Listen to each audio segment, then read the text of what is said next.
de la UAM Coajimalpa del Departamento de Matemáticas Aplicadas y Sistemas. Pertenece al Sistema Nacional de Investigadores, tiene nivel 1. Y pues la licenciatura la hizo en la Facultad de Ciencias de la UNAM, la maestría en el Instituto de Matemáticas de la UNAM y el doctorado lo hizo en la Universidad Politécnica de Cataluña. Realizó también una estancia postdoctoral en el Instituto de Matemáticas de la UNAM y sus intereses de investigación es en la teoría de gráficas y combinatoria, para ser más específicos, en conexidad, coloraciones y pautas. Y bueno, sus pasatiempos favoritos son la música y el fútbol en segundo plano. Adelante, Diego. Gracias a todos por estar aquí. Muchas gracias a María y a Anita por la invitación. Me da mucho gusto estar aquí. Yo estuve aquí en la UAM Iztapalapa por un mes, y se llegó aquí un mes, y en eso se abrió la plaza de Coajimalpa y pues me puse aquí. Entonces, bueno. Diego, perdón, el micrófono tal vez porque te oigo. ¿No me escuchó? Mal. Bueno, lo quería invitar ya. Vengo a darles una plática, es totalmente de divulgación, espero que les guste, es muy sencillo, lo único que tienen que saber es qué es un punto y qué es un elemento. Y con eso, puntos y rayitas, con estos dos elementos tan básicos y que conocemos desde hace tanto tiempo, pues vamos a ver que se pueden resolver un chorro de problemas. Entonces, ya no sé.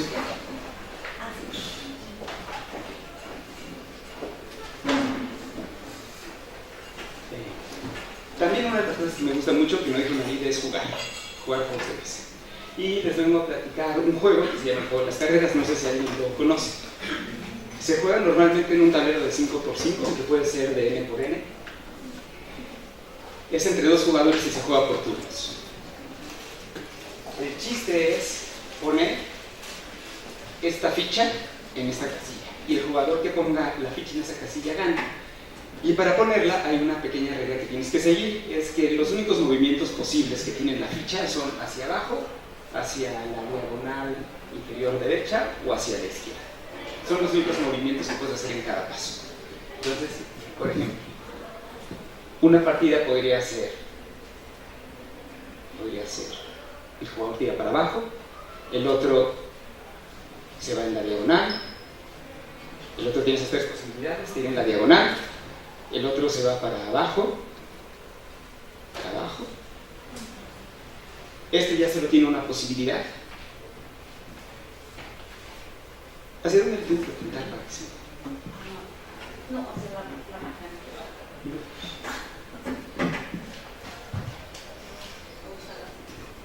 No, es que sabes que también te la acaba de Ok. Bueno.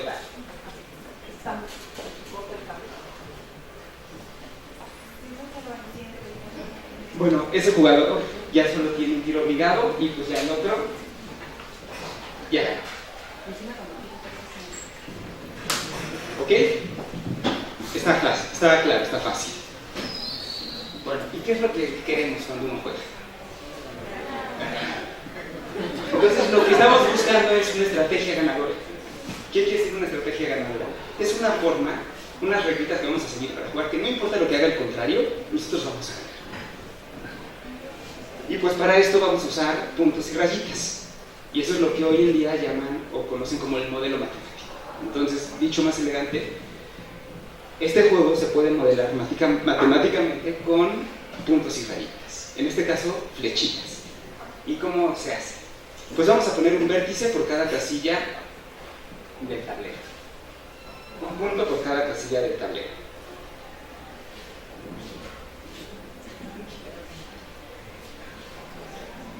Ahí está. Y voy a poner una flecha de un punto a otro punto si yo puedo mover la ficha de esa casilla a la otra casilla. Por ejemplo, voy a poner de esa flecha, de ese punto, flechas a esos tres puntos, porque justo son los posibles movimientos que puede tener el jugador si la ficha está en esa casilla.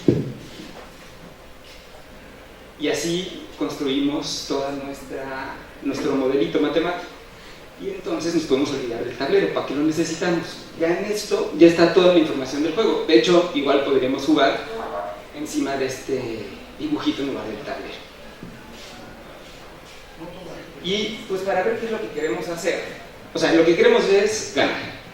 Entonces, para analizar cómo podemos conseguirlo, pues vamos a ir de atrás para adelante. Vamos a suponer que ya ganamos la partida. ¿Qué pasó si ganamos? Pues tuvimos que colocar nuestra ficha aquí. Y nosotros, para poder colocar la ficha aquí, ¿qué tuvo que haber pasado en el turno anterior? Pues el jugador tenía que, el contrario, tenía que tener la ficha, o sea, tenía que haber estado la ficha en una de esas tres casillas. Si yo consigo que el oponente, el contrario, ponga la ficha en una de esas tres casillas, yo ya gané. Entonces vamos un pasito más para atrás. ¿Qué tengo que haber hecho yo para garantizar que el oponente puso la ficha en una de esas tres casillas?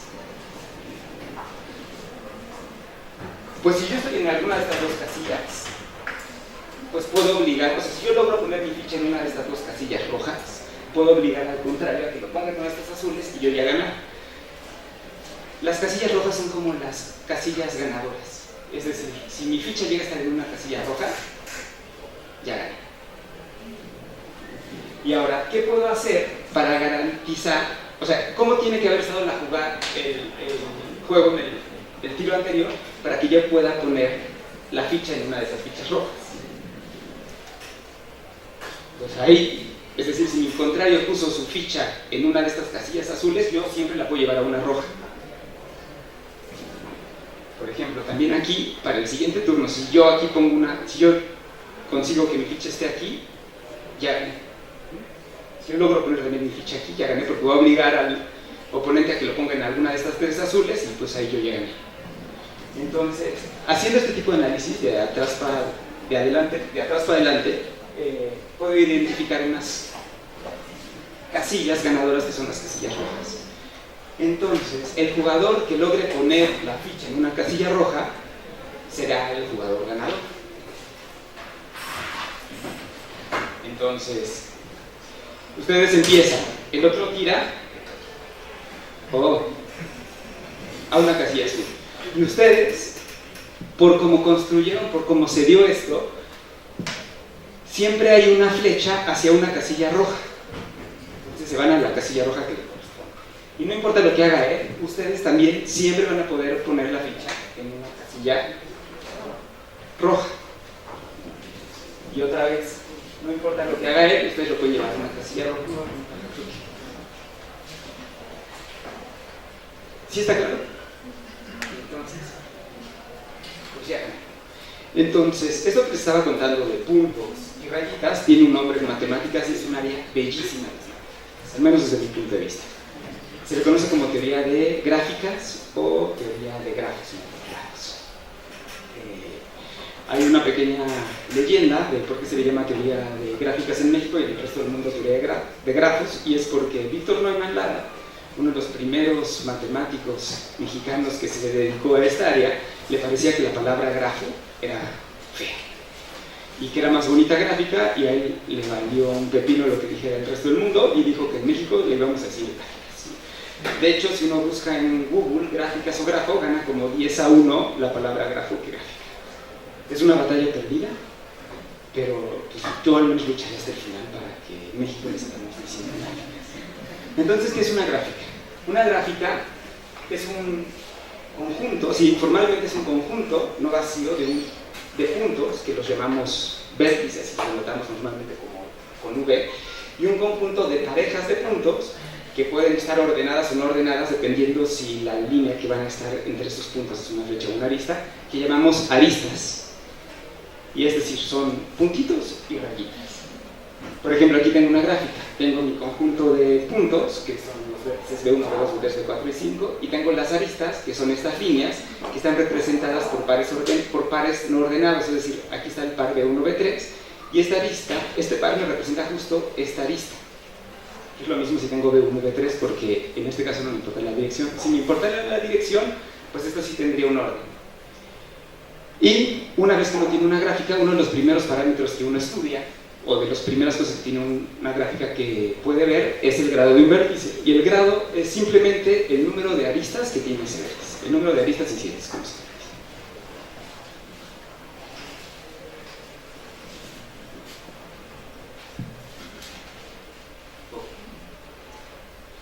Y por flojera, en lugar de escribir el conjunto B1, B2, pues nada, voy a ponerle 1, B2. ¿Dónde aparecen las gráficas? Pues aparecen en muchos lados.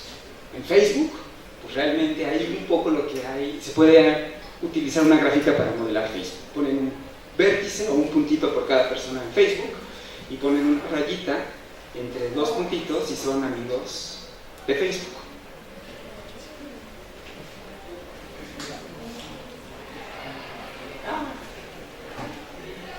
Las líneas aéreas, las rutas aéreas también determinan una gráfica.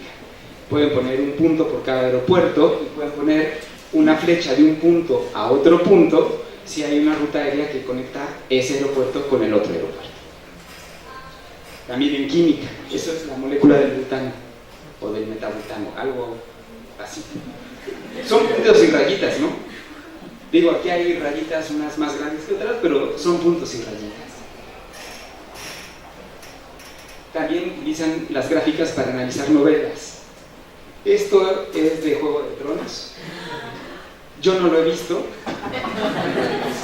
pero sé que los chavos sí. Y esta gráfica ponía, es una digráfica. Aquí hay unas flechas que están dirigidas. Entonces ponían una flecha de un personaje a otro, por ejemplo. No alcanzo a leer, pero que hay una flecha de aquí a acá, quiere decir que este personaje, Daniel, sigue a Drogo. Es como que es su aliado. Hay otra gráfica donde han hecho otros análisis de novelas, donde, por ejemplo, ponen los personajes, también de Juego de Tronos pueden ser, y si los dos personajes aparecen en la misma página, les ponen una lista. Y entonces con eso, con otras técnicas de teoría gráficas, pues pueden determinar qué vértices son más importantes. Y según esto, pues aquí los vértices más importantes son Robert, Tyrion, Jon y Daenerys. Y no sé en qué temporada es, así que no sé si ya los mataron a todos esos. También se utiliza otras áreas como biología, arquitectura, arqueología. En cualquier lugar donde ustedes puedan establecer una relación binaria es una propiedad, por decirlo de alguna forma, donde tú agarras dos elementos de un conjunto y dices, estos dos elementos cumplen la propiedad, sí o no. Si sí la cumplen, pones una rayita, si no la cumplen, no pones nada. Entonces, cualquier programa en el que ustedes puedan establecer ese tipo de relación, se puede modelar con una gráfica. Y las cosas, nada más por ser gráficas, cumplen ciertas propiedades. Este teorema es como el primer teorema de teoría gráfica, es muy famoso y se llama el teorema de Platón. Si ustedes están en una fiesta cualquiera, pueden asociarle a esa fiesta una gráfica. Ponen un puntito por cada persona que va a la fiesta y ponen una rayita entre dos personas y se saludan. Si se apretaron las manos. Entonces, lo que se puede ver es que si ustedes tienen cualquier fiesta, no importa cómo le hagan, siempre el número de apretones de manos, el número total de manos que se aprietan, siempre es par, no importa cómo le hagan. Y eso realmente se ve muy fácil, porque quedamos que habíamos puesto una rayita entre dos personas y sus manos se habían apretado. Entonces, si yo me fijo aquí en Eugenia tiene 4 rayitas. Eso quiere decir que el vértice de Eugenia tiene grado 4. Cuando ustedes suman estas 4 rayitas, están contando los saludos de Eugenia. Pero cuando suman, por ejemplo, cuando suman los saludos de Tatus, que solo dio 3, esta arista, que es este apretón que representa el apretón de manos, se está contando 2 veces. Entonces, contar el número total de apretones de manos es equivalente a contar el grado de cada vértice. Pero si ustedes cuentan el grado de cada vértice, es decir, las rayitas incidentes en cada vértice, están contando 2 veces las aristas, y 2 veces las aristas es par. También, como consecuencia de eso, se puede ver que si ustedes se fijan en una fiesta y ahora cuentan el número de personas que saludaron un número impar de veces, pues ese número es par. Y se ve muy fácil del problema anterior, porque ustedes ya sabían que si sumaban todos los grados, les daba 2 veces las aristas, pues la suma de los grados la pueden dividir en 2. Suman los vértices que tienen grado par y los que tienen grado impar. Y entonces, tengo un número par, más este número que no sé cuánto es, y tiene que ser un número par. Entonces resulta que este número tiene que ser par, porque si no, no da. Y para que este número sea par, tiene que tener, como cada número aquí es impar, tiene que tener un número de sumandos pares, si no, no es par. Entonces, pues, el número de sumandos impares, que es el número de personas que saludó un número de veces impar, es par. O lo pueden pensar en Facebook. El número de personas en Facebook que tiene un número impar de amigos es par.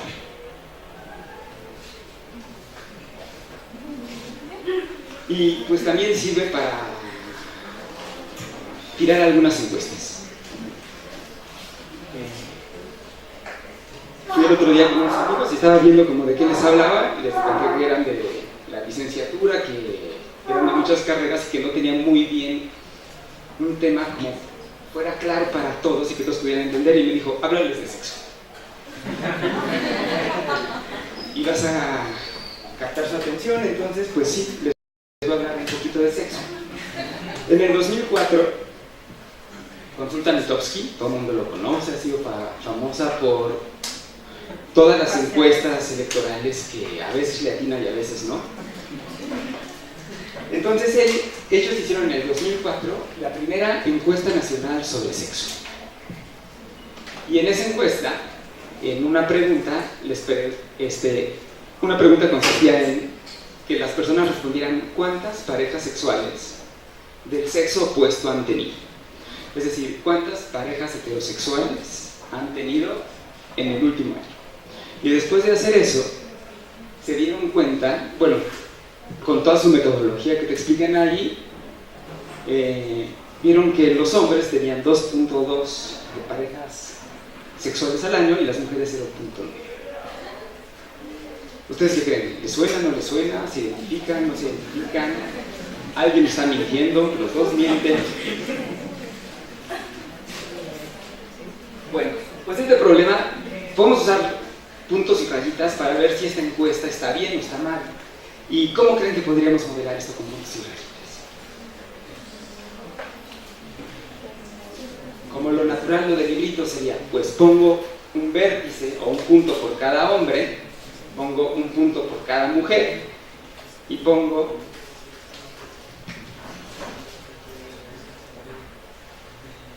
un punto por cada hombre, pongo un punto por cada mujer y pongo una rayita entre el hombre y la mujer si tuvieron relaciones sexuales.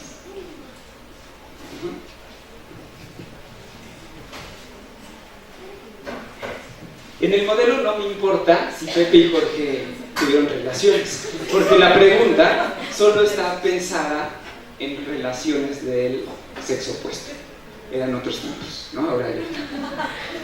Entonces, pues esa lista, aunque exista, para mi modelo no me representa nada, así que no las voy a poner. También en el 2004 hubo un censo del INEGI, y para redondear, en el 2004 éramos 112 millones de mexicanos, de los cuales 55 eran hombres y 57 mujeres, más o menos unos miles. Voy a denotar por B sub H al número de mexicanos y por B sub M al número de mujeres mexicanas. Entonces, cuando veían su gráfica, ahora el grado que te representa, pues te representa el número de relaciones sexuales que tuvo ese vértice en un año. Bueno, la persona correspondiente con ese vértice en un año. Y vamos a denotar por pH el grado promedio de los hombres, el promedio que tuvieron los hombres, el promedio de relaciones sexuales que tuvieron los hombres, y por PM al promedio de relaciones sexuales que tuvieron las mujeres. Y según Mitofsky, los hombres tuvieron 2,2, las mujeres 0,9, Y si se fijan en la razón entre esos dos, son 2,44, es decir, que los hombres tenían 144% más veces relaciones sexuales que las mujeres, según Mitofsky. Pero ahora, ¿cómo calculamos el promedio de los hombres? Lo que hay que hacer es, pues me fijo en cada hombre, cuento cuál es su grado, que sería el número de parejas que tuvieron, y lo divido entre el número total de hombres. Así es como se saca el promedio. Y lo mismo con las mujeres. Me fijo en cada mujer, me fijo en el grado de cada mujer, lo sumo todos y lo divido entre el número de mujeres. Y así es como tengo el promedio. Pero vamos a ver qué quiere decir esto en términos de la gráfica, en términos de nuestro modelo. A ver, cuando yo estoy sumando el grado de cada vértice hombre, estás contando estas tres, esta y esta. Estás contando una vez cada arista. Es decir, cualquier arista, como va de los azules a los verdes o viceversa, es decir, como cualquier arista tiene un extremo azul y otro extremo verde, cuando solo cuentas los grados de los vértices azules, estás contando exactamente una vez cada arista. Y lo mismo si lo hago con las mujeres. Cuando cuento los grados de los vértices verdes, estoy contando una vez cada arista. Entonces, la suma de los grados de los vértices azules es el número de aristas. Y similarmente, la suma de los grados de los vértices verdes también es el número de aristas. Es decir, el promedio de los hombres no es más que el número de aristas que tiene esta gráfica, que ustedes no la conocen, ¿no? No sabemos cuántas aristas son. Y el promedio de las mujeres es el número de aristas que tiene la gráfica entre el número de mujeres. Y esto sí es importante de hacer notar. Ustedes no conocen la gráfica. Así la modelaron y quién sabe cuántas aristas tienen, quién sabe quién tuvo aristas, o sea, quién sabe quién está conectado con quién. No la conocen, pero no importa. ¿Por qué? Porque ustedes tenían que 2.44 era la razón del promedio de hombres entre el promedio de mujeres. Pero ya vimos que el promedio de hombres era el número de aristas entre el número de vértices. Y el promedio de las mujeres es el número de aristas entre el número de vértices. Y por la ley de la tortilla, me queda que esta es el... Sí la conocen, ¿verdad? Porque si doblan una tortilla, esto se queda arriba y esto se queda abajo y esto se queda así. Si lo ponen esto en una tortilla. Entonces es el número de vértices mujeres entre el número de vértices hombres, que son 57 millones entre 55 millones y 1,06. Entonces, pues, Mitofsky se equivocó, le mintieron todos, pero no es el resultado. Hay una forma donde quizá podría justificar Mitofsky que sí lo hizo bien, que sería que esa diferencia que hay en la razón, ese 1.30 o 20 y algo, lo que falta para llegar al 2,44, puede ser que los hombres hayan tenido relaciones o las mujeres hayan tenido relaciones con gente no mexicana. Entonces no aparecerían en los vértices. Entonces a lo mejor, pues, puede ser, como ustedes. Bueno, si yo fuera Mitofsky y tuviera que defender, diría eso. Ok. Entonces, este es otro problema. Y ahora vamos a... ¿Cuánto? Vamos. Ahora les voy a contar un cuento que también se resuelve con teoría de gráficas. Este cuento es una novela un poco detectivesca, lo Agatha Christie, en donde hay un asesinato y al final pues un matemático es el que resuelve el problema. Este cuento, ¿quién asesinó al duque de Lensmore? Lo escribió Claude Bert, que era un matemático francés muy conocido, muy famoso, muy prolífero. Hizo muchas cosas que le gustaba, además de las matemáticas, muchas otras cosas. Le gustaba mucho jugar, le gustaba hacer esculturas. Esta era una de sus esculturas. Y también le gustaba escribir.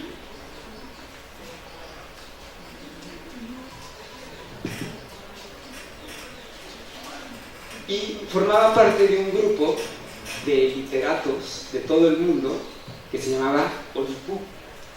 No sé si han escuchado hablar de Olipu, se llamaba así por sus sílabas en francés, eso quiere decir Taller de Literatura Potencial, y estaba formado por muchísima gente de muchísimas áreas. Había psicólogos, había escritores, había matemáticos, había físicos, había escritores, había gente muy reconocida como Italo Calvino, George Perec. Fue un grupo muy importante y se ponían distintas reglas para escribir. Por ejemplo, la primera regla que se pusieron es que uno tenía que escribir un cuento que no utilizara la letra A.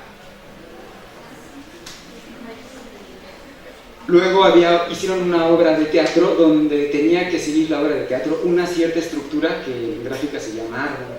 Entonces tenían que ser una obra de teatro donde la sucesión de escenas tenía que tener una cierta estructura. Y se juntaban, discutían y pues ahí se ponían nuevos retos. Y como parte de uno de esos retos surgió el cuento de quién asesinó al duque de Densmore. Entonces es el que les voy a contar. Estaba el duque de Densmore,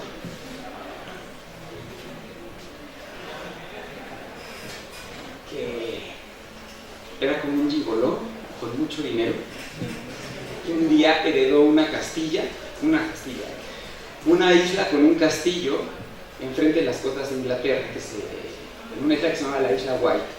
Y en esa isla no había nada más que el duque, que se fue a vivir ahí.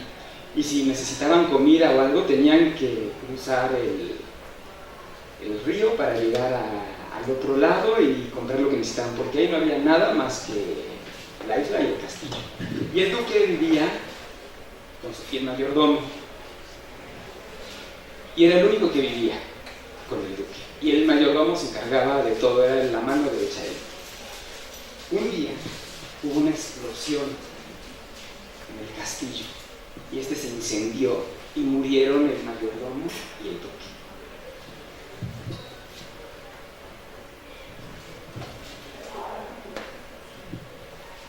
Entonces, el detective Ralston y el inspector Bohan se pusieron a investigar el caso que había pasado en esta explosión, y después de muchas indagaciones se dieron cuenta que en el último año habían ido al castillo 8 amigas del duque, y eran las únicas que habían visitado el castillo. Las únicas visitantes en el castillo habían sido las 8 amigas del duque, con el cual él había tenido pues, algunos escarceos con ellas, con cada una de ellas. Y en el cuento te van contando un poco la historia de cada una de estas historias. Bueno, la cosa es que las 8 mujeres que habían estado allí eran Felicia, que era una modelo; Cynthia, que era una apostadora profesional; Georgia, que era espiritista, vegetariana; Diana, una escritora; Emily, una lepidoteróloga. ¿Saben qué es lepidoteróloga? Que estudia las mariposas. Yo tampoco lo sé. Anne, una jugadora profesional de ajedrez; Betty, que era música, tocaba el piano; y Helen, que era una actriz de teatro. Y los detectives iban investigando uno a uno a cada una de las amigas y las interrogaban, y pues, pero aquí está condensada la información que sacaron. Entonces, Felicia había conocido al duque en un crucero en el Mediterráneo. Durante su estancia dice que se encontró con Anne y Emily. Cuando llegó a la isla del duque no fue a verla. Y una tarde, caminando con Anne y Emily, se enteró que abajo del castillo había unos laberintos secretos. Y de hecho, ahí fue donde habían colocado la bomba que explotó el castillo. Y lo que le pasó a Felicia es que cuando llegó al castillo, se dio cuenta que había otras mujeres, se enojó muchísimo y se fue.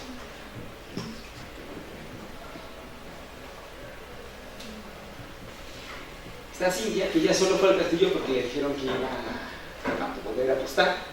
Ella era la única de todas que tenía un cuarto adentro del castillo y se aburría muchísimo. Y durante su estancia vio a Betty, a Anne y a Emily. Luego está Anne. Anne conoció al duque en Singapur. Ella jugaba mucho a solas ajedrez con el duque. era muy enojona, se llevaba mal con todas, a todo el mundo le decía qué hacer.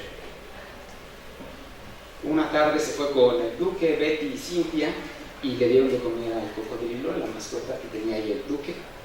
Y durante su estancia vio a Georgia, Cynthia, Betty, Emily y Felicia. Diana, ella no conocía al duque en persona. Habían tenido una relación por carta. Hoy sería como una cibernovia, ¿no? Y cuando conoció al duque, se defraudó. No era lo que esperaba. Y el duque, pues por lo visto tampoco, porque fue muy fría. Fue muy frío cuando la recibió. Y ella vio durante su estancia a Cynthia y a Emily. Betty también conoció al duque en Singapur y tuvieron un romance, pero se acabó cuando el duque conoció a Georgia y la dejó. El duque tampoco fue a recibirla a la isla cuando llegó, fue el mayordomo y cuando la recibió tenía una bolsa ensangrentada. Y durante su estancia, esta Betty se encontró con Anne, Cynthia y Helen. Emily conoció al duque en Indonesia, caminaba mucho con él por la playa y ella estaba preocupada porque decía que veía al duque muy angustiado, muy preocupado, con la cabeza en otro lado. Y durante su estancia se encontró con Cynthia, Anne, Felicia y Helen. Helen fue ahí porque le dijeron que el duque iba a dirigir una obra de teatro y como ella era actriz quería participar en la obra y de hecho todo el tiempo intentaba impresionar al duque. Estaban cenando y se paraba a cantar o todo el tiempo lo quería impresionar, pero todo mal. No lo impresionó y el duque pensó que era mejor que se dedicara a otra cosa. Y ella durante su estancia convivió con Georgia, Betty y Cynthia.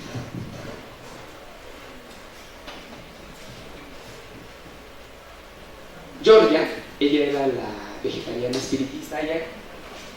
Como en el castillo no había nada, ella llevaba muchísimas maletas, pero todas llenas de comida vegetariana. Y quería convertir al duque al vegetarianismo. Y además organizaba sesiones espiritistas para conectar con los ancestros que habían vivido en el castillo.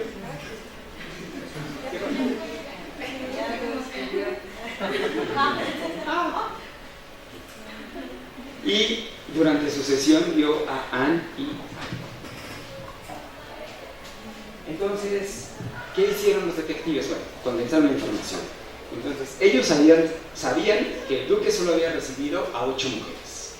Cada una de estas mujeres había entrado a la isla y había salido. No es que una hubiera ido, regresado, vuelto. Es decir, cada una había estado unos días o una estancia de tiempo en la isla y era continuo. No había interrumpido. Desde que llegó a la isla, se fue y nunca más volvió.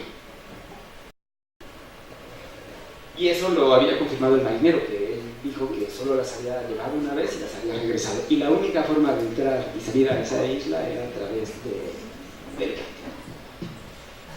Y aquí está lo que vio cada quien, es decir, Felicia se encontró con Emiliana, Cynthia vio a Diana. Aquí está un poco la información de quién vio a quién. Y pues ya a estas alturas de la plática, espero que ustedes me digan cómo podemos nivelar este problemita, con puntos y rayitas. Ponemos un punto por cada una de las mujeres. ¿Y cuándo creen que pondremos una rayita entre los puntos? Si las mujeres correspondientes se habían visto. Y estas declaraciones son congruentes, es decir, Felicia vio a Emily y Emily vio a Felicia. No es como, yo sí te vi pero tú no me viste, es decir, es congruente. Si yo te vi, tú me viste.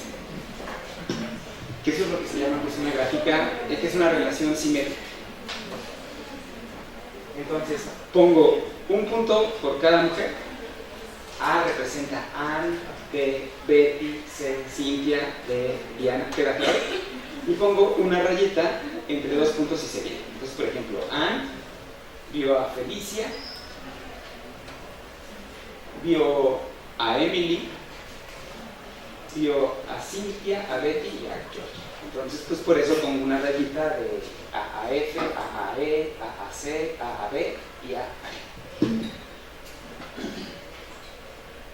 Y hacen eso con cada puntito y así completan la gráfica.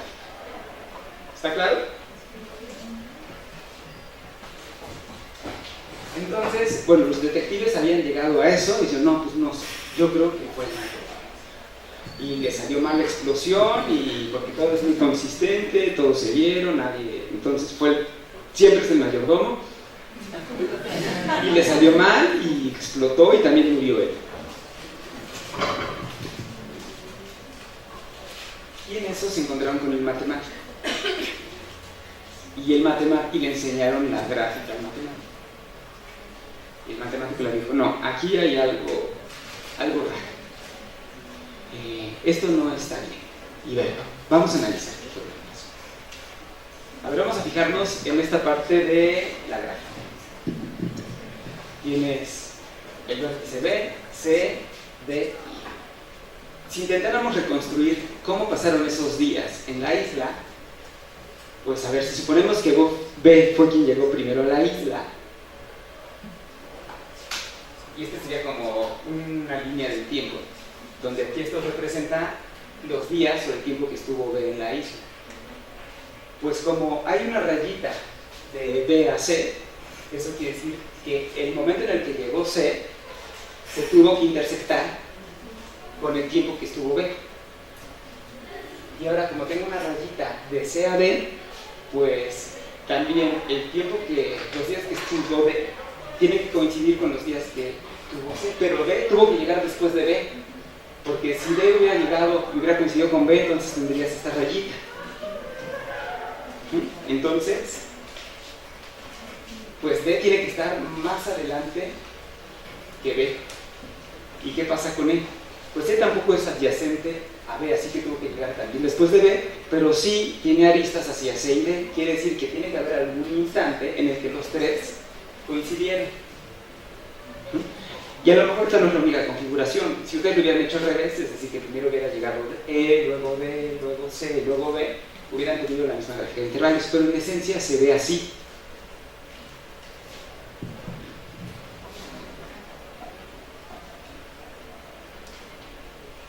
Ahora veamos esta parte de la gráfica, es otra parte. Entonces, tienes un cuadradito. A tiene una rayita hacia B. Eso quiere decir que los días que estuvo A tuvieron que coincidir en algún momento con B. Y B tiene una rayita hacia H. Entonces, el tiempo que estuvo B tuvo que coincidir con el de H, pero H no es adyacente a A. Entonces, H llegó después de que se fuera A. Y luego H tiene una rayita hacia G. Eso quiere decir que H y G coincidieron en el tiempo, pero G no tiene rayita hacia B, así que G llegó después que B. Y luego G tiene una rayita hacia A. Entonces eso querría decir que G y A tuvieron que coincidir en el tiempo. Pero ¿cómo puede ser eso posible? Porque A se fue antes de que llegara B y G llegó después de que se fuera B. Entonces ahí alguien está mintiendo.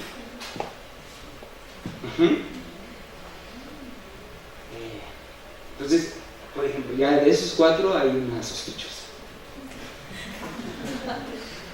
Porque si G tiene esa rayita con A, entonces G tendría que haber coincidido con A y entonces tendría que haber al menos una de la diagonal.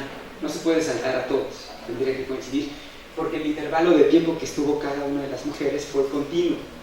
Si el intervalo hubiera estado roto, pues sí, a lo mejor puede ser que por aquí esté G, se fue unos días y regresó, pero no, eso no. Y entonces aquí entra un área de gráficas que se llama la gráfica de intervalos. La gráfica de intervalos es esencialmente uno pone un vértice por cada intervalo. Si quieren pueden pensar en los números reales, en la línea real, o en un intervalo de tiempo. Pone un vértice por cada intervalo y pone una rayita entre dos vértices si los intervalos correspondientes se intersectan. Y a eso se le conoce como una gráfica de intervalos. Por ejemplo, con las gráficas de intervalos, cuando encontraron una tumba en Egipto no sé cuál, utilizaron las gráficas de intervalos para acomodar todos los objetos de acuerdo a las épocas. Entonces con la gráfica de intervalos iban viendo a qué época podía pertenecer qué objeto. Y eso es una de las cosas que suenan mucho en la arqueología. De hecho, el origen de las gráficas de intervalos surgen como una aplicación en la genética, donde hay unos virus que mutan con el tiempo, y entonces si un virus, el intervalo de tiempo que tuvo un virus con el otro, bueno, no entiendo y no lo puedo entender, se escapa de mi cabeza, pero el origen de esto es en biología. El origen de la gráfica de intervalos es en genética. Ok, entonces, uno de los primeros problemas que uno hace es, a ver, yo te doy una gráfica cualquiera.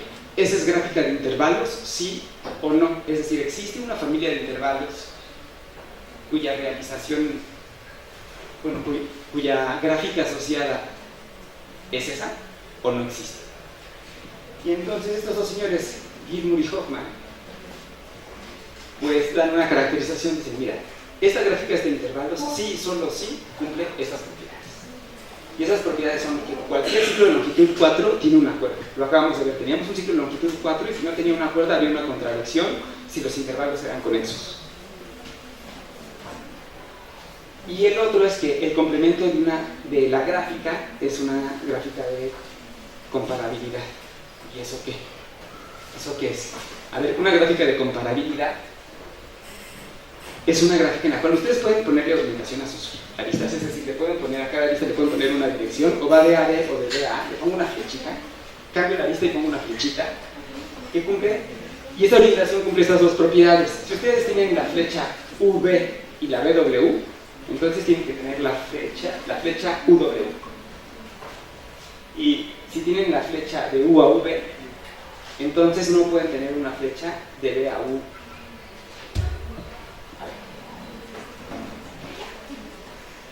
Por ejemplo, aquí tienen una flecha de A. Yo ya orienté este ciclo de longitud 4 con una cuerda. Y vamos a ver si esta orientación es buena. Entonces tiene que cumplir estas dos propiedades. Yo ya orienté de A a B y de B a C. Entonces, por esto tengo que tener una flecha de A a C. Es como la transitividad. Y no tengo también tengo una flecha de A a B y de B a C, y tengo una flecha de A a C. Entonces sí cumple con todas las propiedades. Y si tengo una flecha de A a B, no tengo una flecha de B a A. Y así pasa con cualquiera. Ahora, esta no es una gráfica de comparabilidad. Imagínense que ustedes tienen la flecha EA y la flecha AF. Si ustedes tienen la flecha EA y la flecha AF, por esto tienen que tener la flecha de EAF. Es decir, si tengo una flecha de aquí a acá y de aquí a acá, tengo que tener una de aquí a acá. ¿Ok? Ahora, esta arista, ¿cómo la puedes orientar? Si la orientas de aquí a acá, de F a J, entonces, como ya tienes una flecha de A a F y de F a J, tendrías que tener una flecha de A a J. Pero como no existe algo que yo pueda orientar de A a J, entonces la única posibilidad es que J vaya a F. Que la orientación sea de J a F. ¿Y qué pasa con la orientación de la arista entre I y E? Como ya tienes la flecha que va de E a A, I no puede orientarse hacia E, porque si se orienta hacia E, como ya tendrías la flecha de I a E y de E a A, entonces tendrías que tener una flecha de I a A. No existe, entonces I tiene que estar orientado hacia afuera. Pero aquí tenemos un problema con esta flecha. ¿Cómo la orientamos? Si ustedes lo orientan de H hacia A, entonces tendrías la flecha de H a A y de A a F. Entonces tendrías que tener una flecha de H a F, que no existe. Y si la orientas para el otro lado, tienes una flecha de E a A y tendrías de A a H. Entonces, por esto tendrías que tener una flecha de A a H y no existe. Entonces, esa no es una gráfica de comparabilidad y por lo tanto no es una gráfica de intervalos. Entonces, esencialmente lo que dice Gilmour y Hoffman es que tienes una gráfica de intervalos, sí, solo sí cumple estas dos propiedades. Entonces regresemos al cuento.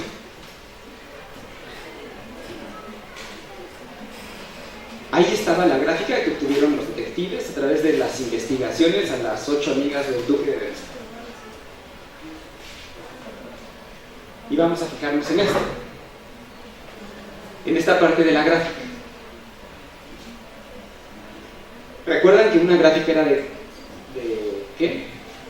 Si el complemento era de intervalos, si el complemento de la gráfica es una gráfica de comparabilidad. Entonces, en teoría, si estas dijeron la verdad, pues esto tendría que ser una gráfica de intervalos. Entonces, el complemento de esto tiene que ser una gráfica de comparabilidad.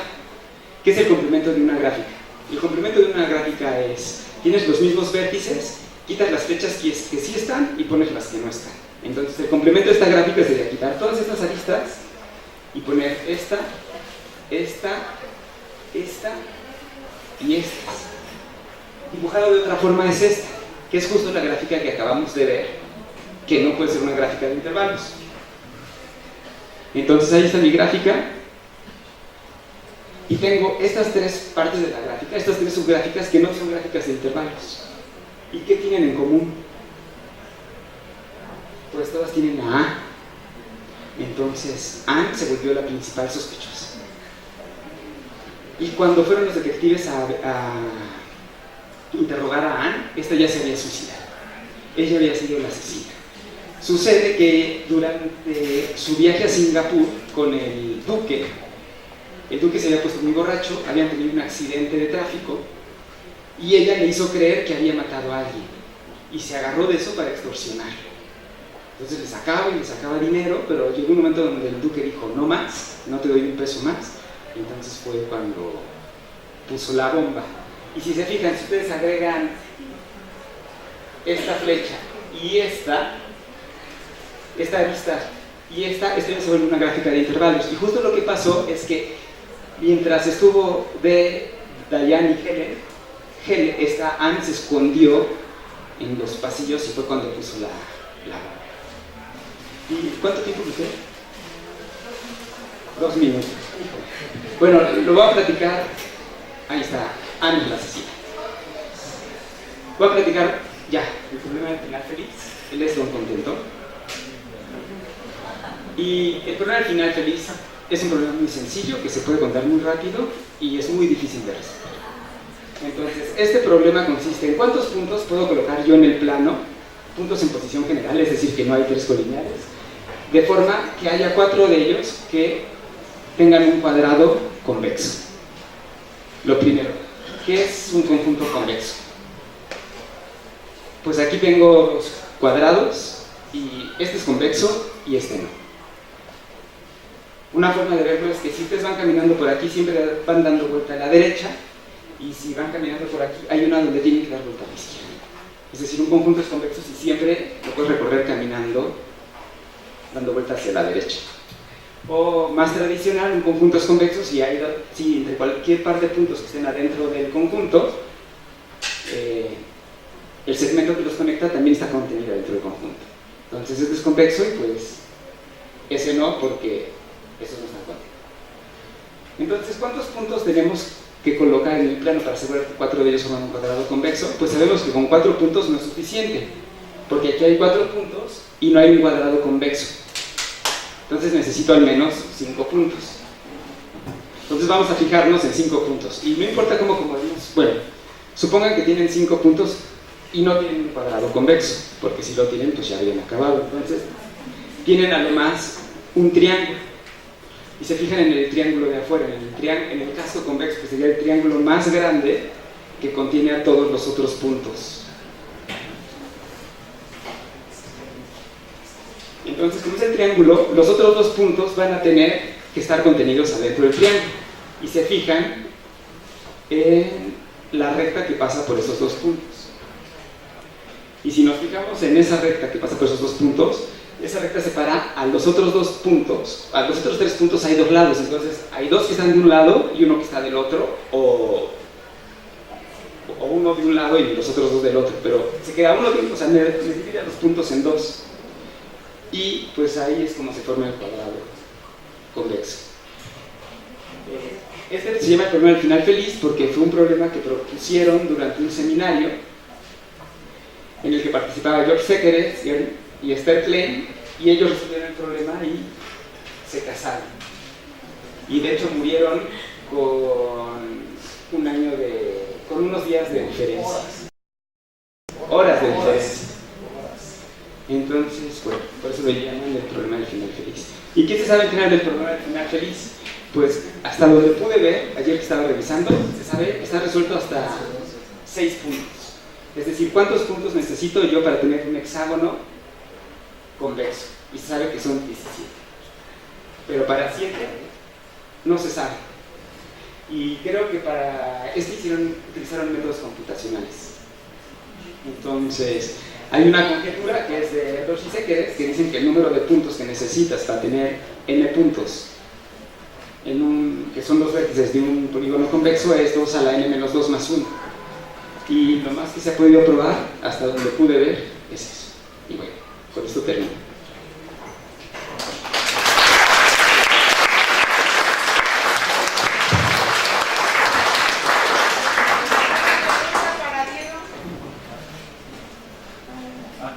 Yo he visto cómo una supercomputadora juega ajedrez y van dando los puntos, pero por ejemplo cuando hay partidas infinitas, ¿cómo es que puede saber cuál es la jugada más eficiente y como con cuántos puntos tiene que hacerlo para poder? Bueno, es que el ajedrez es súper complicado de encontrar una estrategia ganadora porque son muchísimas partidas. De hecho está el número de Shannon que es 10 a la 63, no es un número que es más que el número de átomos inverso. Entonces es imposible realmente encontrar una estrategia ganadora. Yo estuve viendo sobre el ajedrez y no se sabe si hay una estrategia ganadora. Hay una conjetura que dice que las blancas tienen una estrategia no perdedora, pero pues no se puede. No sé cómo se podría modelar, pero el chiste sería poner un punto por cada partida del ajedrez y poner una flecha de un punto a otro, y si te puedes llegar de esta partida a la otra a través de un movimiento del ajedrez. Pero ese punto, esa gráfica tendría más vértices que átomos en el universo. ¿Alguna otra pregunta?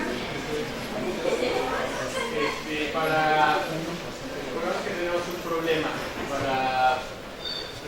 para escribir la gráfica de ese problema, ¿es aleatoriamente como nosotros queramos o hay como ciertos modelos? No, tú pones un poco las reglas. Por ejemplo, vamos a poner aquí un vértice por cada persona y ponemos una lista de 2 personas si nacieron en el mes de febrero o si nacieron en el mismo mes. Entonces, esa es una gráfica que se modela una propiedad que sería la de nacer en el mismo mes. Entonces, según la propiedad que a ti te interese, pues es la que puedes utilizar para modelar la gráfica. También hay gráficas aleatorias donde ponen la lista al azar con una cierta probabilidad. Pues agradecemos a Diego por su participación.